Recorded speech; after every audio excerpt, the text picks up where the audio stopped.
오늘은 제가 가정생활의 원리에 대해서 여러분과 말씀을 좀 나누도록 하겠습니다. 사도 바울이 에베소서 5장 8절에 이렇게 얘기합니다. 너희는 빛이니 빛의 자녀들처럼 걸어가라 라고 합니다. 빛은요 결혼합니다. 빛은 솔로로 살기도 합니다. 빛은 사업도 합니다. 빛은 자녀를 교육하기도 합니다. 빛으로 살아가는 삶이 영역과 분야마다 다 있습니다. 근데 사도 바울이 말하고자 했던 게 무엇이냐? 빛이라면 빛의 모습대로 걸어가는 모습이 있지. 결혼도 마찬가지고 부부의 삶도 마찬가지고 다 그렇습니다. 그런데 마귀가 이 땅 가운데 가장 하나님의 교회를 무너뜨리고 하나님의 기업을 받은 하나님의 자녀들을 공격하는 제일 순위 중에 하나가 특별히 뭐냐 하면 바로 가정을 파괴하고 부부관계를 파괴시키는 것입니다. 부부가 무너지면 가정이 무너지고 가정이 무너지기 시작하면 교회가 무너집니다. 하나님은 가장 먼저 가정을 만드셨고 교회를 세우셨습니다. 가정이 교회고 교회가 가정입니다. 같이 고백합시다. 가정이 교회고 교회가 가정입니다. 가정이 세워지면 교회가 잘 세워져요. 가정이 무너지면 교회에 대해서 믿음을 발휘하기 어렵습니다. 많은 자녀들이 깨어진 가정 속에서 육신의 눈에 보이는 아버지를 눈에 보이지 않는 하나님에 투영시키기 시작합니다. 부부가 서로 사랑하고 아끼고 존중하고 너무 사랑하면 우리 자녀들은 건강한 자존감과 자아감을 형성하게 되면서 하나님을 향하여서도 세상을 향하여서도 사랑과 자비의 마음으로 건강하게 살아갈 수 있습니다. 무릇 지키려 말한 것보다 여러분의 생각, 선택을 지키시기 바랍니다. 우리는 하나님을 닮은 영적 존재입니다. 영적 존재는 생각을 합니다. 하나님으로부터 나온 생각이 아닌 것들은 거절할 수 있어야 됩니다. 그래서 오늘 제가 두 파트를 먼저 나눌 건데요. 하나는 가장 먼저 어떤 분야이든 간에 여러분 스스로 생각하고 판단하고 연구하고 검토하여 선택하는 힘을 기르라. 주는 대로 듣지 말고 들리는 대로 믿지 말고 분별하고 말씀에 근거하여 빛 안에서 분석할 수 있기를 바랍니다. 두 번째는 부부의 역할에 대해서 얘기할 것인데 저는 솔로인데요, 저는 독신 은사를 받았는데요, 나는 혼자 살 건데요 하시는 분들도 잘 들으십시오. 우리는 모두 가정에서 태어났고 부모님도 가정이고 나와 함께하는 동료도 가정을 가지고 있고 또 결혼할 것이고 훈련을 받는 그 제자들도 가정을 가지고 있기 때문에 여러분 이것은 믿음의 원리이고 가정의 원리이고 교회와 예수님과의 관계를 나타내는 원리이기 때문에 모두에게 유익하니까 말씀을 또 경청하여 잘 들으시기 바랍니다. 같이 고백합시다. 나는 지금 믿음이 세워집니다. 하나님이 바라보는 가정을 세우기로 결단합니다. 여러분 결단하면 되는 존재예요. 왜냐하면 여러분 안에 하나님의 생명이 있습니다. 그리고 하나님의 기름 부음이 있습니다. 하나님의 능력이 있습니다. 보호자 위에 앉아 있습니다. 산 꼭대기에서 살아가는 결혼 생활 궁금하지 않으십니까? 본 적 없다고요? 본 적 없어요? 아닙니다. 우리가 그릴 수 있고 볼 수도 있습니다. 저는 오늘 이번 이 주제를 생각하면서 여러 가지 생각을 했지만 저도 일단은 성장해가고 있고 완성해가는 입장입니다. 그리고 계속해서 성장할 것입니다. 그리고 김준호 최소영 목사님 부부가 살아가는 부부의 모습을 보면서 저도 배우고 있고요. 또 성경을 통해서 내가 계속해서 비어있는 공간들을 하나님 말씀으로 서서히 채우고 있습니다. 우리가 빛의 자녀로 살아가면 흠이 없고 하나님께 영광을 돌리게 되어집니다. 가정도 마찬가지입니다. 가정으로 살아가는 모습을 통해 하나님의 자녀가 흠이 없고 하나님의 영광으로 드러나기 시작합니다. 그 가정의 말과 행동과 부부간의 모습을 통해서 하나님을 만나고 하나님의 왕국을 경험하기 시작합니다. 그래서 마귀는 이 가정을 깨트리기를 원하는 거예요. 제가 교회를 개척하고 셀을 처음 개척했을 때 가장 먼저 위기를 주는 것이 바로 부부 관계였습니다. 누가 맞냐 안 맞냐의 문제가 아니에요. 근데 맞다 틀리다 옳고 그르다고 싸우기 시작합니다. 맞고 그른 문제가 아니었어요. 하나됨의 문제였습니다. 하나임을 시험하는 통로였습니다. 여러분 부부는 한 몸입니다. 아멘. 한 육체입니다. 주님과 합한 자는 한 영이듯이 부부도 하나입니다. 이 하나에 대한 지시와 계시가 열린다라면 하나님이 기뻐하시는 빛의 결혼 생활을 유지할 수 있습니다. 저는 지금까지 매년마다 새로운 피조물에 끼쳐 재정, 태도, 그리고 오늘 부부와 가정 그리고 재림과 종말에 대해서 매년마다 꼭 다루는 주제이기도 합니다. 매년마다 계시가 증가하고 있습니다. 오늘 나눈 이 지혜와 지식도 내후년이면 또 새로운 단계에서 성장하고 발전하고 자라가 있을 것을 인하여 기쁘고 감사합니다. 오늘 이 시간을 여러분 기억하십시오. 그리고 오늘 이후에 내년에 또 이 가정에 대한 주제를 다룰 때 내가 작년에 그 말씀을 듣고 그 말씀이 주던 빛을 얼마나 맛보고 있는지를 다시 한번 되새겨 볼 수 있는 그런 기점이 되었으면 좋겠습니다. 여러분, 생각하십시오. 또 생각하십시오. 절대 목사님이 해주는 말 100% 믿지 마십시오. 말씀이 그러한지 살펴보십시오. 아무리 유력한 조력자라든가 아무리 유명한 저명인사가 얘기한다 할지라도, 어떤 학자가 얘기한다 할지라도 이것이 하나님의 말씀인가 하여 스스로 생각하고 스스로 판단하지, 함부로 동의하거나 동조하거나 판단하는 자리에 절대 가지 마시기 바랍니다.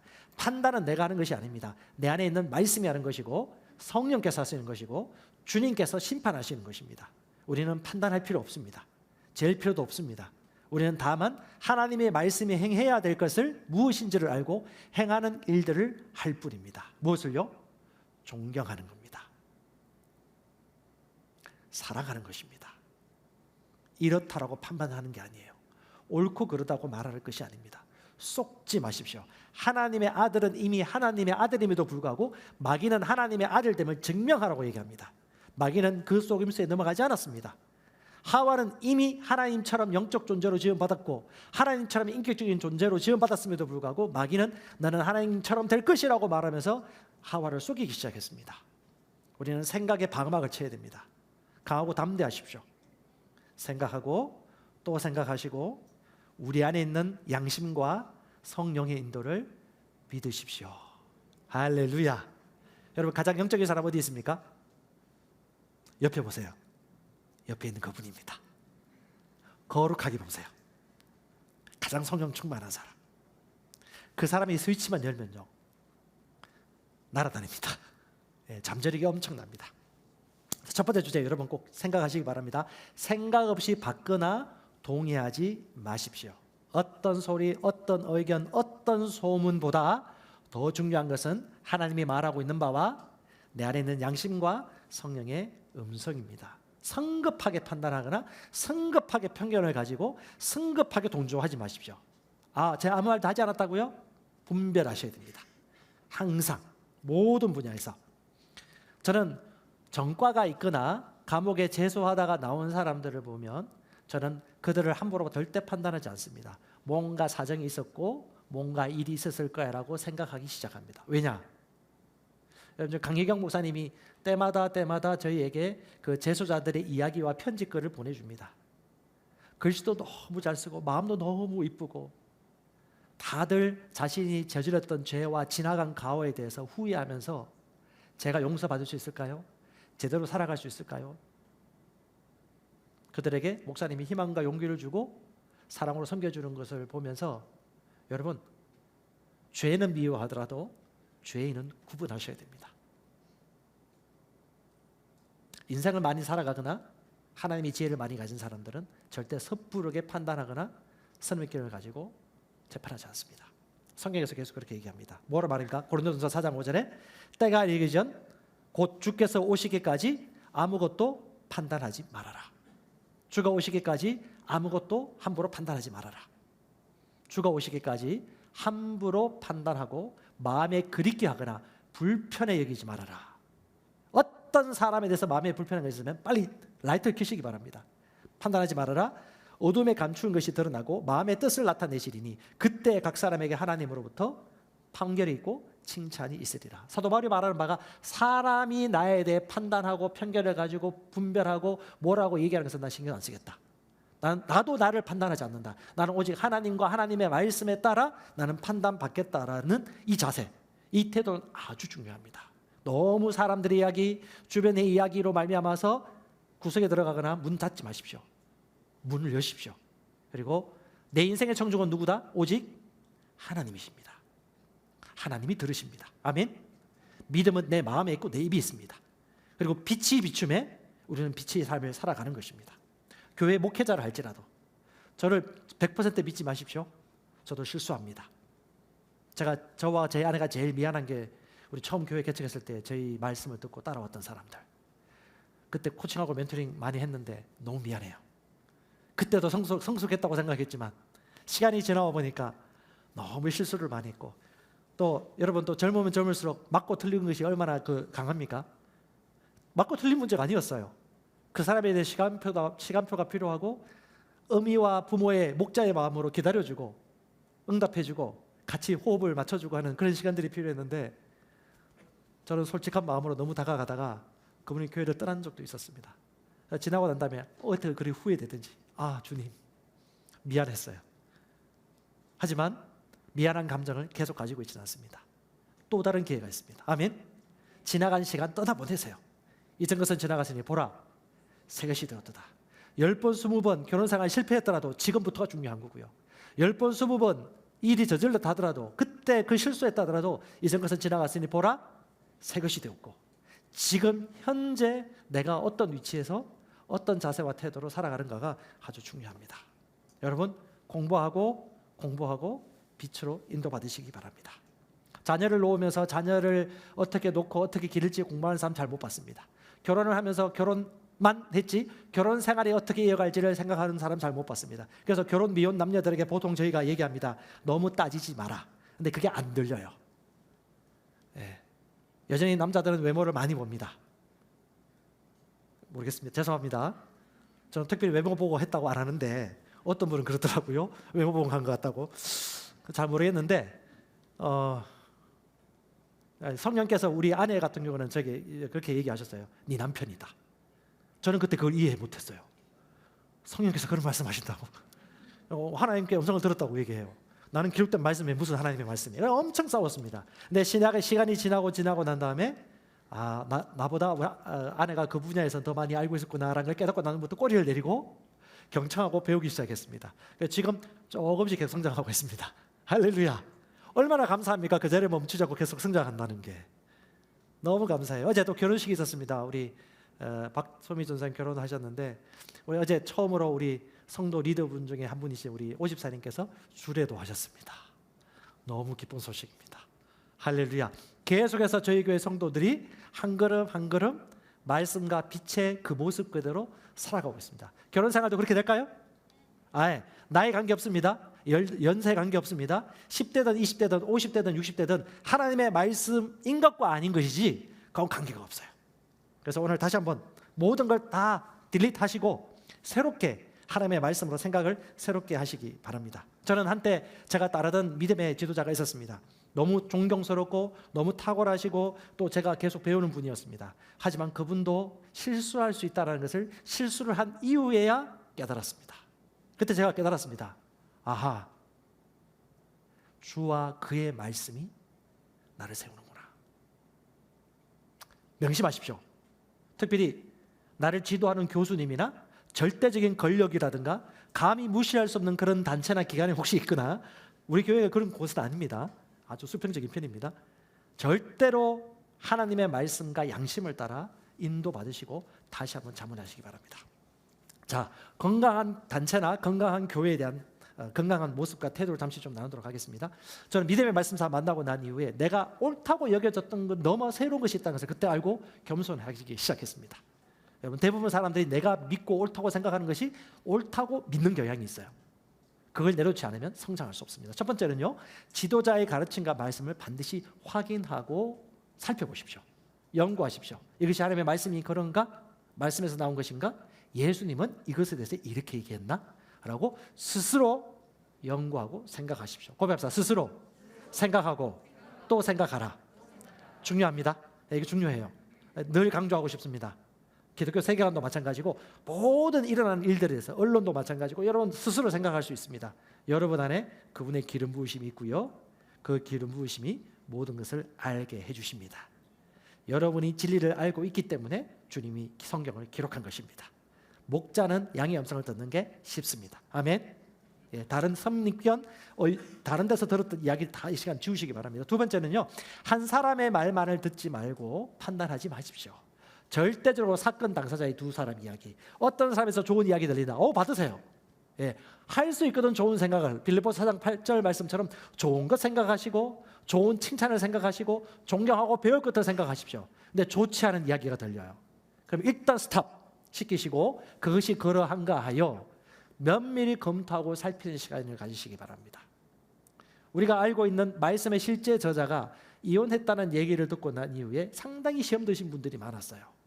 저는 그분이 그런 전력이 있다고 해서 그분의 말씀과 메시지와 목회 태도를 저는 버리지 않습니다. 모든 똑같습니다, 여러분. 아니면 도라는 사고 방식은 성경적이지 않습니다. 참과 거짓, 진리와 진리 아닌 것, 빛과 어둠의 일들을 잘 분별하여 우리는 스스로 생각하고 판별할 수 있습니다. 세 번째는요, 하나님과 영의 음성에 귀를 열어주십시오. 어떤 일들을 할 때 자꾸 이 마음에 양심이 부딪히고 뭔가 좀 불편해요. 예, 외투를 입고 세수하는 거 똑같습니다. 옷 벗고 세수해야죠. 뭔가 불편해요. 그러면요, 그때 여러분 안에 있는 살아있는 성령님, 여러분의 영의 메시지와 신호를 주는 것입니다. 그때는 살펴보시기 바랍니다. 네 번째요, 스스로 생각하고 분석하며 사십시오. 다시 말합니다. 그분의 영은 진리의 영입니다. 진리는 알라고 주신 것입니다. 우리가 영 안에서 하나님을 경외하고 살면요, 우리 양심은 살아 움직입니다. 영은 영의 음성을 들어요. 여러분 꼭 기억하시고 분별할 수 있기를 바랍니다. 그래서 여러분 얘기합니다. 절대 함부로 판단하지 마십시오. 사랑으로 조언하고 진짜 사랑해서 애정어린 조언을 하는 사람들은 구분이 되어요. 근데 그것 없이 그냥 교회를 디스하기 위하여, 교회를 비판하고 비난하기 위하여 언론사랑 또 언론에 관계된 분들이 그런 일들을 하시는 분들을 제가 종종 보고 있습니다. 분별되어집니다. 여러분 가족을 진짜 사랑한다면 동네반네 다니면서 여러분 가족의 치부를 드러낼 겁니까? 교회는 가정입니다. 치부를 드러냅니다. 통쾌하고 시원하다 라고 하는 분들이 있습니다. 과연 그것이 끝일까요? 하나님과 그의 몸인 교회를 사랑한다면 어떻게 해야 될까요? 성경대로 돌아가시면 됩니다. 송사하기까지 너희 가운데 그렇게 성숙한 자가 없더냐. 네, 제가 실명은 거론하지 않지만 우리나라 모모 언론사 중에 기독교 언론사라든가 연계된 분들이 있는데 저는 그분들 만나면 참 충격입니다. 성도 같지 않아요. 저는 함부로 판단하지 않습니다. 하지만 성도 같지 않은 태도를 보여요. 옳고 그른 것밖에 생각하지 않아요. 너무 안타깝습니다. 하지만 여러분, 우리는 사랑으로 기능합니다. 우리의 본성은 사랑입니다. 사랑은 덮어주고 조언해주고 건면하고 기다립니다. 예. 로마서 14장 3절에도 이렇게 얘기합니다. 무엇이든 먹는 사람은 절제하는 사람을 업신여기지 말아라. 저마다 업신여깁니다. 절제하는 사람은 무엇이든 먹는 사람 판단하지 말아라. 저마다 판단합니다. 이 사람도 저 사람을 이해 못하고 이 사람도 저 사람을 이해를 못해요. 옳고 그런 문제가 아닌 경우가 대부분입니다. 여러분, 부부가 언제 싸웁니까? 대한민국 통일과 역사적 통일을 위해 싸웁니까? 핵 위기 비쌀 때문에 싸웁니까? 아니요. 사소한 거, 양말 뒤집은 거, 칫솔질 왜 하고 제대로 안 놓은 거, 이런 것 때문에 싸우잖아요. 원래 그래요.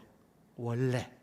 그렇기 때문에 여러분, 가장 영적인 스킬, 가장 영적인 사람은 가정에서 가장 가까운 사람, 모든 허물을 다 드러내놓고 만났을 때 그 사람을 존중해주고 사랑하고 존경할 수 있다면 그 사람은요, 소위 이렇게 찐 성도, 찐 성숙자, 우리는 마땅히 어른으로 자라가야 할 텐데 여전히 말씀을 가르치지 못하고 가르치지 받는 자가 되어야 되냐고 했던 바울의 메시지가 바로 가정에서 적용되는 것입니다. 그래서 얘기합니다. 4절, 다른 사람의 종을 판단하는 당신은 누구입니까? 그가 서거나 넘어지는 것은 그의 주인에게 달려 있습니다. 그리고 사실은 주님께서 그를 서게 할 수 있기 때문에 그가 설 것입니다.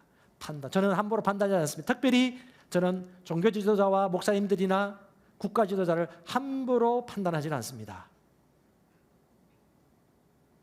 하나님이 판단하고 심판하시기 때문에 그것이 겸손입니다. 그것이 믿는 자입니다. 할 말은 많이 있겠지만 우리는 세울 말을 합니다. 자, 로마서 14장 12절, 우리가 각각 그 사람이 행한 대로 회개보고 할 것이라고 말하고 있는데요. 한번 읽어보겠습니다. 시작.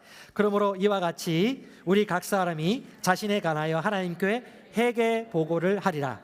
그런즉 우리는 다시는 서로 판단하지 말고 도리어 이것 즉 아무도 자기 형제의 길에 걸림돌이나 넘어질 기회를 두지 않을 것을 판단할지니라. 아멘. 성숙한 사람은 열린 마음을 가지고 있습니다. 멀리 넓게 바라봅니다. 미숙한 사람은 헬조선이라 말해 헷가닥 넘어갑니다. 해외에 나가보면 우리나라만큼 그래도 범죄로부터 안심하고 밤길을 걸을 수 있고, 이번에 어떤 영상 하나 눈에 띄게 되었죠. 밤길을 걸을 수 있습니다. 조깅할 수 있습니다. 안전하죠.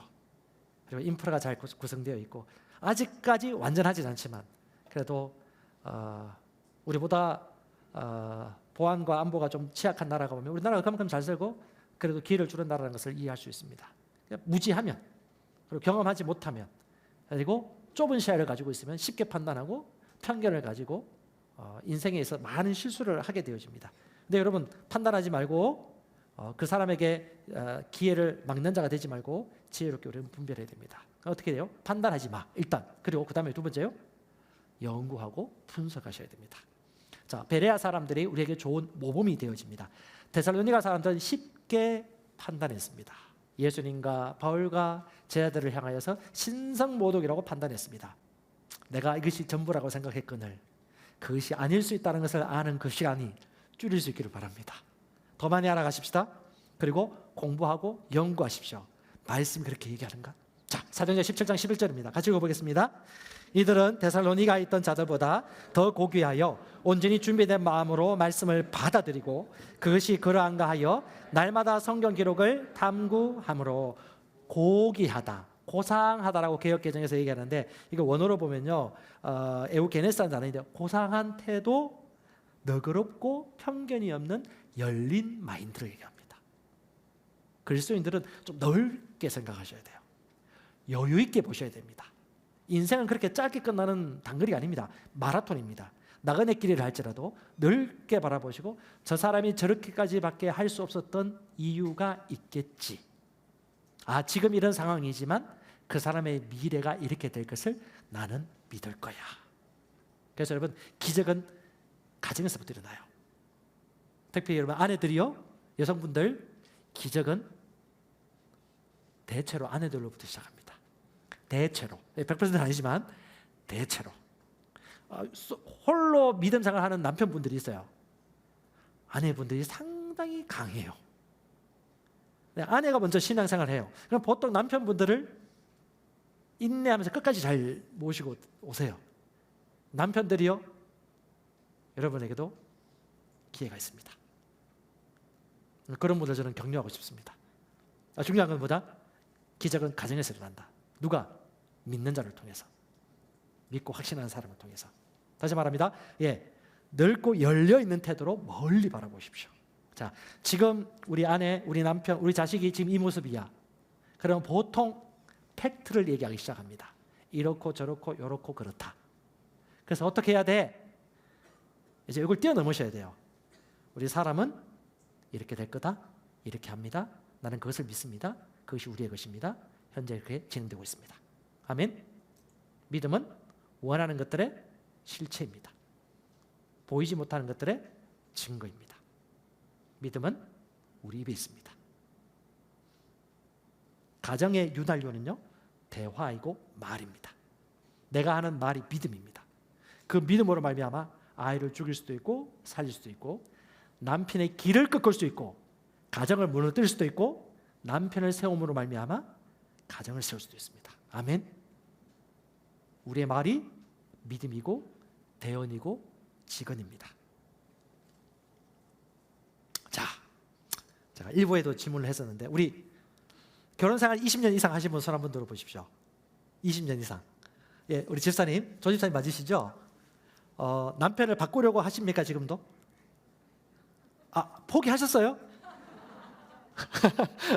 잘 안 들리는데. 자, 우리 남편 아내분들 절대 바꾸려고 하지 마십시오. 바꾸려고 하면 일 벌어집니다. 바꾸려고 하는 거는 지나갔어요. 이제는 바꾸려고 하기보다는 그 사람이 스스로 선택하고 바꾸어지도록 내가 믿고 내가 동기부여가 되는 것입니다. 사람은 믿음으로 변화되지 억지로 그 사람을 바꾸려고 하는 힘으로 해서 변화되는 것은 아닙니다. 그래서 왜라고 하는 why, 당신 때문에 하는 you란 단어 하지 마시고 I, 나의 메시지를 쓰세요. 나는 당신이 이렇게 되기를 원해요. 왜 그것도 안 해? 라고 하지 마시고 나는 당신이 그렇게 되었으면 좋겠어요. 저는 기도하고 있어요. 저는 당신을 존중하고 존경합니다. 당신은 우리 집 가장입니다. 난 당신을 끝까지 믿습니다. 목사님 교과서적인 발언인데요. 아니에요. 옆에가 아무리 다 안 그렇다 하더라도 자, 우리는 조의 생명을 가지고 있고 산 꼭대기에서 사는 종족들이 하는 결혼 생활이 있습니다.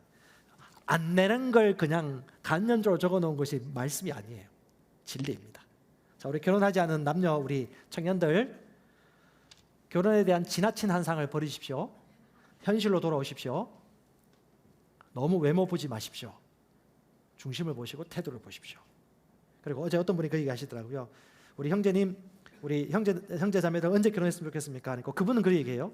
우리 자매들은 30세 이전에 결혼했으면 좋겠고요. 형제는 35세 이전에 결혼했으면 좋겠습니다. 라고 하는데 우린 진리는 아닙니다. 저도 좀 많이 동감을 했어요.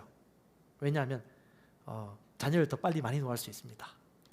저는 저희 교회 가운데 그 5자녀 놓으신 분이 있는데 너무 존경스럽습니다. 저는 제가 3자녀가 있는데 3자녀 이상 놓으면 이제 4자녀나 5자녀 놓으면 제가 형님이라고 한번 부르겠다고 했는데 여기 오니까 그런 분이 많아요. 예, 믿음의 자녀 많이 놓으시고 또 생물학적 자녀뿐만 아니라 영적인 자녀도 많이 놓는 것이 이 하나님 나라의 문화입니다.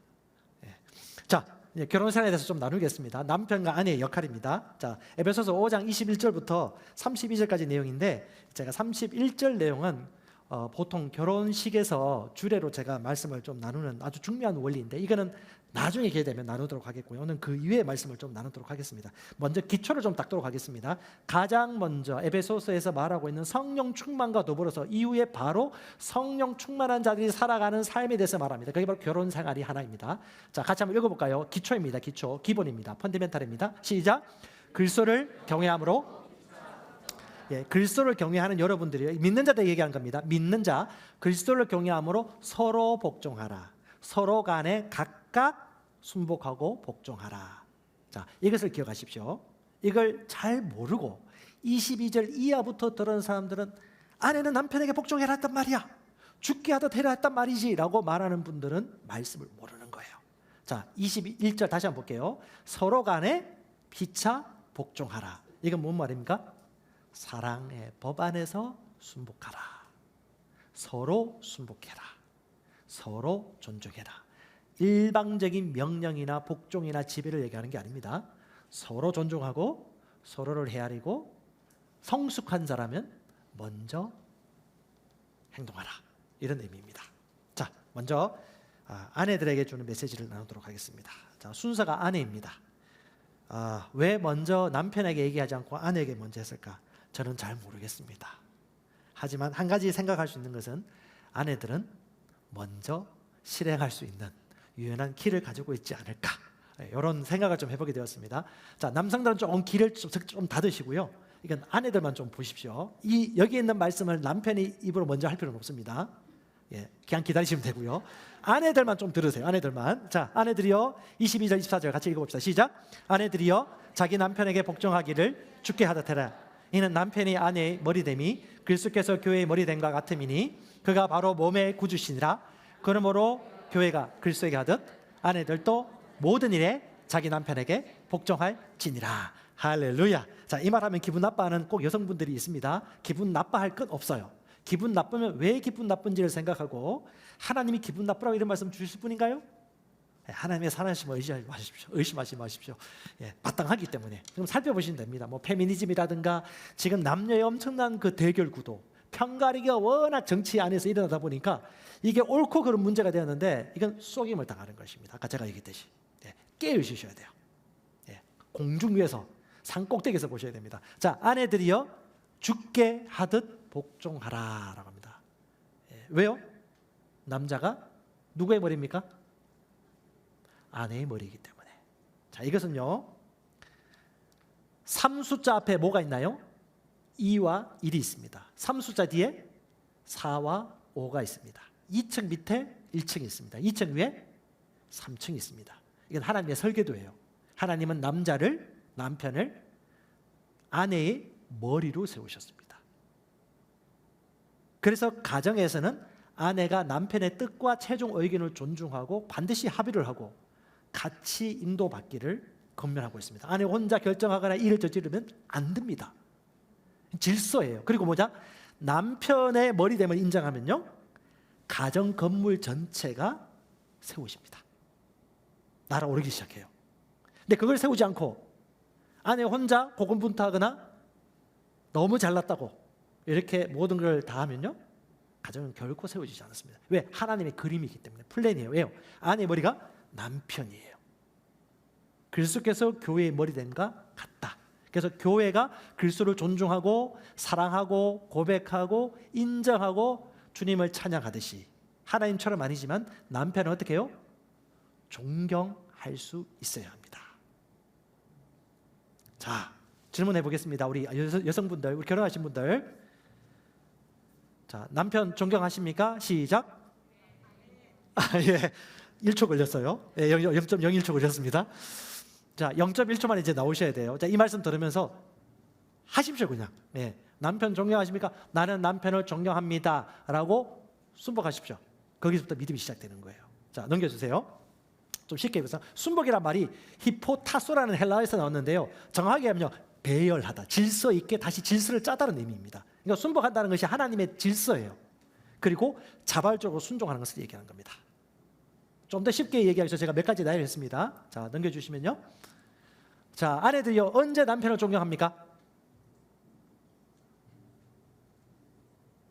존경할 만할 때 영원히 안 올 수 있어요.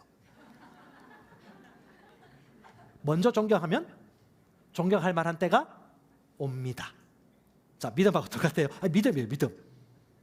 영의 반응입니다.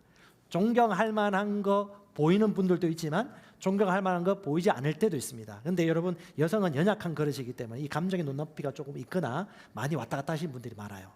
그럼 남자들이 혼란스러워요. 아침엔 좋았다가 저녁에는 불안하고, 저녁에는 좋았다가 아침엔 불안하고. 노.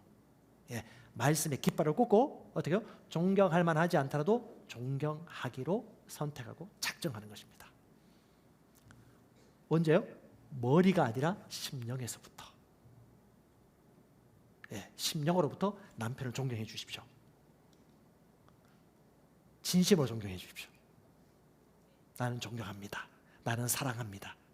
나는 그를 가정의 머리로 인정합니다. 그런 존경을 받기에 합당합니다 라고 말하는 순간요, 그 아내의 믿음이 가정을 지배하고 다스리기 시작합니다. 그러므로 남편이 아내의 머리라는 걸 인정함으로 말미암아 아내가 가정을 다스리기 시작합니다. 특별히 아내는요, 누구보다도 자식들과 자녀들을 돌보는 양육하는 시간과 양이 훨씬 많습니다.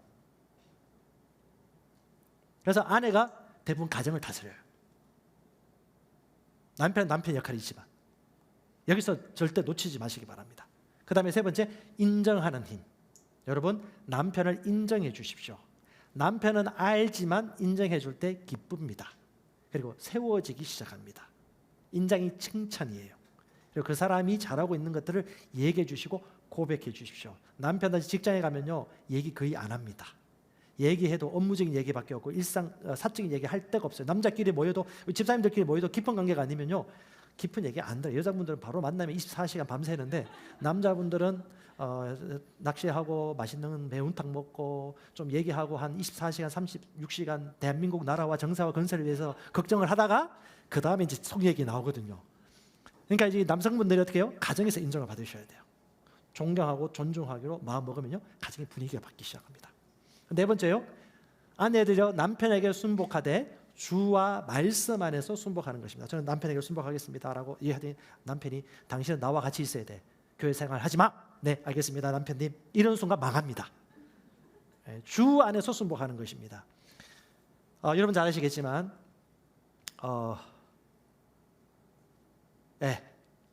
그 기적의 사도 누구였죠? 스미스 위글스워스 목사님 책에 나오는 이야기인데요. 배강공이었고 하나님을 조금 알고는 있었지만 여전히 나는, 당신은 나와 함께 있어야 돼. 왜 자꾸 교회 모임에 가? 모처럼 쉬는 날인데 당신은 왜 신앙생활 해? 라고 하면서 마음이 힘들어지는, 시기하고 질투가 생긴 겁니다. 이거 어떻게 해요? 근데 아내가 그런 핍박과 고통을 당하면서 여보 내가 당신에게 소홀히 한 게 있습니까? 하나도 없잖아요. 식사도 마찬가지고 아이를 키우는 것도 마찬가지고 저는 최선을 다하고 있어요. 딱 일주일에 3번 제가 예배드리고 믿음 생활하러 가니까 당신이 좀 이해해 주세요. 근데 남편이 폭발해가지고 안 믿어주고 가지마! 라고 하면서 문을 걸어 잠궈 버렸어요. 모임 갖추고 왔는데 문이 잠겨가지고 아내는 집 밖에서 오돌오돌 떨면서 밤새, 그 추위가 있는 설이 있는 그날에 밤새 오돌 떨다가 아침이 되었습니다. 남편이 독하죠. 문을 딱 열었는데 아내가 쓰러질 듯 눈을 딱 뜨는 거예요. 근데 이 남편이, 아내가 일어나면서 아무 일 없듯이 웃으면서 여보 오늘 아침은 뭘 드시고 싶으세요? 제가 준비해 드릴게요 하고 들어가서 음식을 준비하기 시작하는 겁니다. 그때 스밀스 위글스 목사님이 남편 죄책감이 생기고 심령이 움직이기 시작한 겁니다. 여러분, 이 가정과 믿음 생활에서도 하수와 고수가 있습니다. 하수는요, 왜 안 해줘? 이거 해야지.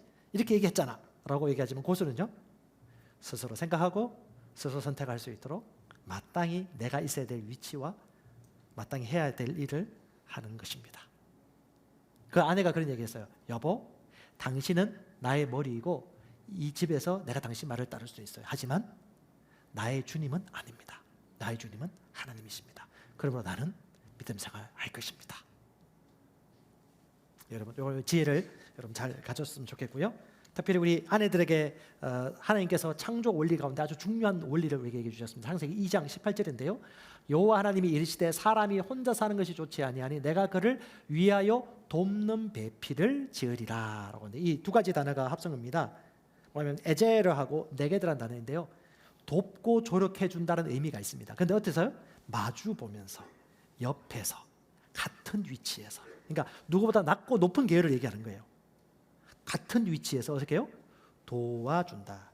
자, 우리 아내들에게 좀 힘 좀 내라고 말씀드리고 얘기합니다. 자, 돕는 사람이 더 큽니까? 도움 받는 사람이 더 큽니까?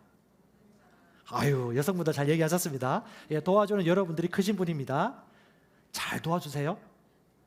남편은 영적, 정서적, 육체적, 성적으로 도움이 필요한 분들입니다. 잘 도와주세요. 성경의 말씀의 지혜를 따라 넘어지지 않고 빛이 날 수 있도록, 머리로 살아갈 수 있도록 잘 도와주시고, 우리 남성분들 누가 강하고 센 그릇입니까? 누가 약한 그릇입니까? 남편이 강합니까? 아내가 약합니까? 우리 남성분들 남편이 강한 그릇입니다. 여성분들을 보호하셔야 됩니다. 생각보다 약하기 때문에 큰 소리가 나오고요, 하지 말아야 될 말이 튀어나올 수 있습니다. 아내들로부터. 그럼 그냥 인정하세요. 그냥 약하구나, 절제하기 좀 힘들었구나. 자, 다시 말합니다. 우리 여성분들, 가정을 세우는 키가 먼저 여성분들에게 있습니다. 여러분, 쉽진 않을 거예요. 하지만 불가능한 것이 아닙니다. 성령께서 우리 안에 계심으로 말미암아 순적히 그렇게 될 것입니다. 남편을 세우시고 인정하시고 존경하시기 바랍니다. 자, 선택은 여러분 몫입니다. 저는 오늘 설교하고 땡이에요. 제가 책임지지 않을 거예요. 여러분들이 선택하셔야 돼요. 자, 그리고 저는 이제 부부를 자주 만납니다. 부부 코칭도 하고, 이제 부부 결혼을 하는 분들 부부 코칭을 좀 미리 조정하기도 하는데, 부부 관계가 좋거나 남녀 관계가 너무 이 원리를 따라 살면요, 믿음 생활도 너무 쉬워요. 자녀 교육도 너무 쉽고요. 그러니까 하나님이 어떤 일을 맡기실 때 기본이 바탕이 60% 이상은 되신 분들이 부부 관계가 좋으신 분들. 그래서 특히 부부로 살고 있다라면 이 부분은 반드시 다루시고, 홀로 살고 있다라면 이런 분들에게 도움을 꼭 줄 수 있기를 바랍니다. 예, 좀 짧게 한다고 했는데 시간이 많이 갔네요. 예, 두 번째 남편들입니다. 남편들을 향하여서 하나님의 말씀이 무엇인지 우리 남성과 남편분들 같이 한번 읽어볼까요? 시작. 남편들아, 아내 사랑하기를 그리스도께서 교회를 사랑하시고 교회를 위하여 자신을 주신 같이 하라. 이와 같이 남편들도 자기 아내 사랑하기를 자기 자신과 같이 할지니 자기 아내를 사랑하는 자는 자기를 사랑하는 것이라. 누구든지 언제나 자기 육체를 미워하지 않고 오직 양육하여 보호하기를 그리스도께서 교회에게 함과 같이 하나니. 자, 예수님은 교회의 목자입니다. 자, 목자는 양을 돌보고 보살펴 주는 것입니다. 자, 아무리 여성분이 나보다 덩치가 크고 힘이 있다 하더라도 그분도 역시 나의 보호를 받는 양이란 걸 믿으십시오. 그리고 보호해 주십시오. 예, 우리 집사님 중에 아주 멋지신 분들이 있어요. 시도 지어주시는 분들, 아내보다도 더 표현 잘하시는 남편도 있는데 우리 그거 배워야 됩니다. 예, 성령님은 부드럽습니다. 성령 충만한 사람은 섬세해요. 근데 이거 배우셔야 돼요. 특히 남자끼리 자란 형제들 같은 경우는 그 표현을 잘 못해요. 그러니까 여성분들하고 남성분이 많이 다툽니다. 기질도 다르긴 다르겠지만 마음은 있는데 표현을 잘 못해요. 그렇기 때문에 그 상극이 되기도 하는데 아니요. 남편들은 아내에 대해서 이 한 단어 생각하면 됩니다. 한번 보면서 사랑. 이 사랑이 헬라어로 아가포, 신적인 사랑입니다. 불신자가 할 수 없는 사랑이에요. 하나님의 사랑. 어떤 사랑? 목숨까지 주는 사랑. 야, 남편들 대단한 것 같아요. 어떻게 이런 말씀을 주님이 맡기셨는지. 예, 자기 목숨 줄 만큼 아내를 사랑해라. 아내보다 더 큰 걸 맡긴 것 같아요. 근데 감사해서 로마서 5장 5절에 성령이 우리에게 부어주실 때에 하나님의 사랑이 우리 마음에, 신성한 사랑이 우리 마음에 부어졌습니다. 자, 남편들은요, 마음 먹으면요 합니다. 마음 먹기까지 아내가 도와주시고, 마음 먹으면 남편은요 한 번 굴러가면요 엄청 멀리 갑니다. 그걸 여러분 믿고요 도와줄 수 있기 바랍니다. 자, 몇 가지 원리를 좀 설명하겠습니다. 첫 번째는요, 사랑은요 요한복음 3장 16절에 주는 것입니다.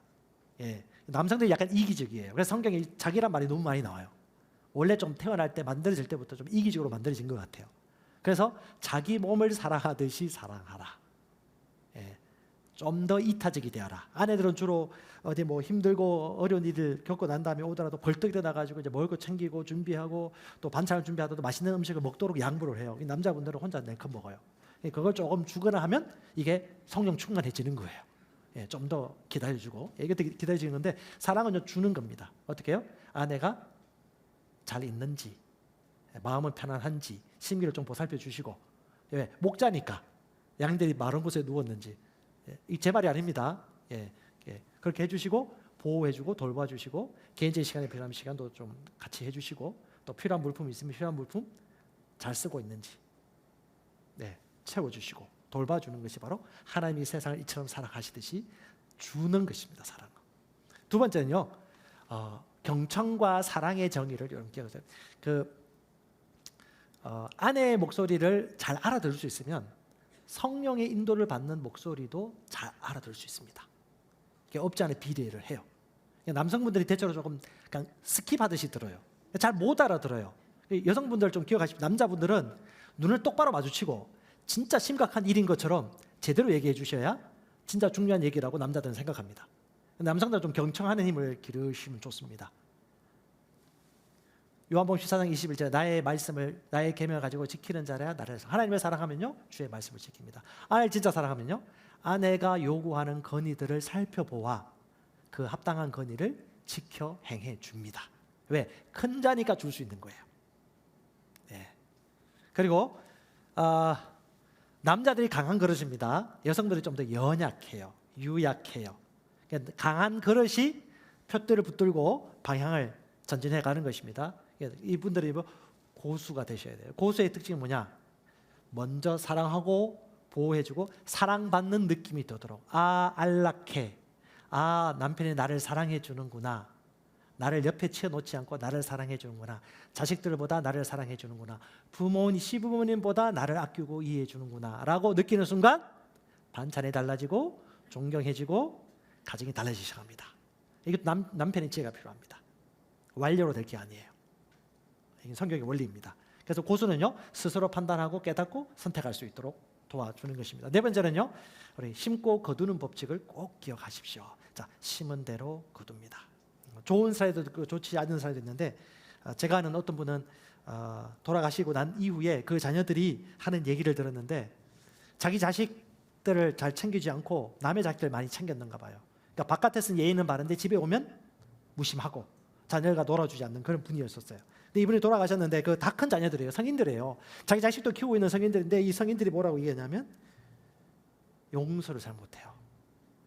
어릴 때 보호받고 사랑받고 인정받고 싶은 그 욕구들을 아버지와 어머니부터 받아야 되는데 그때 내팽개쳐졌기 때문에 어떻게 해요? 그것이 자기의 자존감과 어떤 열등감에 영향을 미쳐가지고 건강하지 못한 자아상을 가지게 된 것들을 보면서 우리가 아내를 사랑하지 않거나 심지 않으면요, 아내를 잃어버립니다.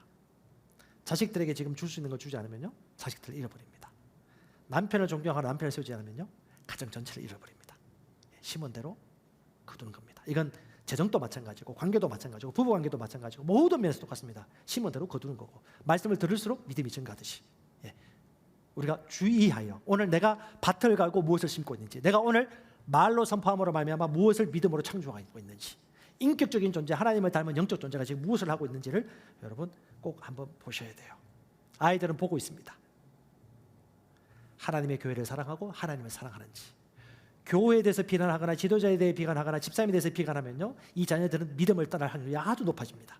하지만 교회를 사랑하고 교회를 인정하고 올바른 것들 얘기하면요, 자녀들은 긍정적인 자아상을 가지고 믿음 안에 안착할 수 있습니다. 주의 일들을 힘들고 힘겹게 겨우겨우 내가 목사니까 사모니까 내가 셀리드니까 이렇게 해야 되라고 살아가는 모습을 보면 자녀들은 교회에서 믿음으로 살아가는 삶을 배울 수가 없고, 그들은 적당히 두 발을 담그면서 교회 예배만 왔다 갔다 출석만 채우는 성도가 될 확률이 높아집니다. 다시 말합니다. 가정은 교회입니다. 그 교회를 가장 먼저 만나는 곳이 바로 가정이고, 아버지, 어머니, 우리 가정입니다. 저도 마찬가지고 의식하고 의지하며 계속 성장 중에 있습니다. 마지막으로요, 우리 강한 큰 그릇은 남성들 중요하니까 팁을 몇 가지 드리도록 하겠습니다. 첫 번째는요, 아내를 건강한 가정은요, 우리 특별히 남성들에게 키가 있기 때문에 남성들은 아내를 왕비와 공주처럼 대해 주십시오. 아유 목사님 우리 아내 힘을 몰라서 그래요. 요즘 맞는 남편들도 있다고 하는데, 아내들이요, 제발 그렇게 하지 마세요. 남편들 사랑하고 존경해 주십시오. 왕비와 공주처럼 대해주면요, 내가 왕이 되고 내가 왕자가 되는 것입니다. 결국 여러분 자신을 위한 것입니다. 이게 성경 원리예요. 자, 두 번째, 자녀 앞에 절대적으로 아내 편이 되십시오. 자, 남편보다 자식이 먼저야. 그럼 그 가정 이상하게 흘러가는 거예요. 아이보다 남편이고 아이보다 아내입니다. 믿음을 두세요. 아이들이 엄마를 무시하거나 남편을 무시하면요, 절대적으로 막아서서 너 엄마한테 그렇게 말하지 마, 아빠한테 그렇게 얘기하지 마라고 섬뜩할 정도로 얘기해 주셔야 돼요. 왜요? 부부는요, 하나예요. 신랑과 신부, 교회와 그리스도입니다. 아멘. 이 원리가 지켜지면 모든 게 질서가 잡히는 것입니다. 절대 놓치지 마십시오. 농담이라도. 두 번째, 약한 그릇에게 필요한 시간과 선물을 제공해 주십시오. 약하기 때문에 강한 그릇이 좀 더 배려를 해주시면 좋을 것 같습니다. 우리 남성들 결혼하실 때 기억나십니까? 첫 신부 만나가지고 딴따단하고 결혼식 갈 때 어떻게 해요? 이 여자가 나를 믿고 왔지 라고 해서 그때 얼마나 우리가 큰 어깨를 딱 헐면서 우리가 남성으로서 이렇게 하셨습니까? 그 마음을 다시 한번 가집시다. 예수님이 목자를 사랑하시며 자기를 주신 같이, 그 마음으로.